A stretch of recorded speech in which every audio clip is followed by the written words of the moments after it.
En studio, vous êtes notre spécialiste géopolitique. On a vu ces violences autour de la voie du 6 octobre.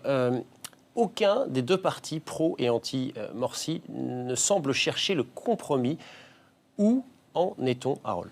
On en est à ce macabre bilan que vous citiez et les événements se sont déroulés ici. En rouge, vous avez la route du 6 octobre. Elle va en fait encore plus loin et elle continue sur l'autre rive du Nil. Mais cette immense artère est surélevée, on l'appelle le pont du 6 octobre.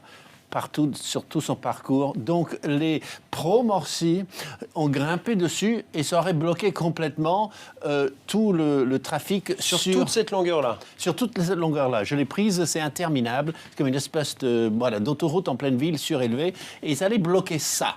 Et c'est là que la police est intervenue et c'est là qu'il y a eu des échanges de tirs. Sachant que les frères musulmans ont un service d'ordre qui est presque une milice, donc il n'est pas inconcevable qu'ils aient pu tirer.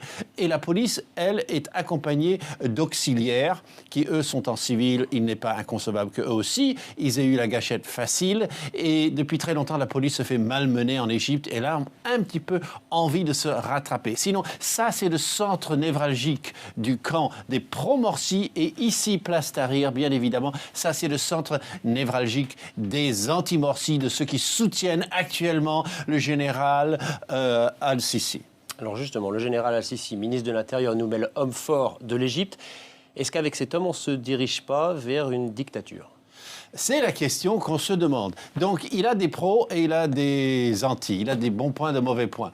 Alors, est-il le sauveur ou le fossoyeur? Alors, sauveur, il a stoppé l'islamisation rampante. C'était une réalité.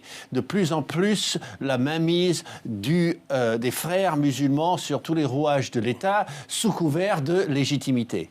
Voilà. Et aussi, il combat, n'oublions pas, les djihadistes au Sinaï. Il y a en ce moment une guerre larvée au Sinaï entre des éléments djihadistes et peut-être même des éléments venus de Gaza, du Hamas, qui viennent se mêler à ça et qui attaquent la police et l'armée. Donc ça, c'est très grave pour l'armée, c'est un déshonneur, alors il essaie d'inverser tout ça. Bon, ensuite, bien sûr, il a renversé un homme qui est légalement élu, Morsi. Il n'est pas du tout un usurpateur. Et puis, le général n'a pas de plan de sortie clair. Et déjà, il y a des critiques de son propre camp. L'avenir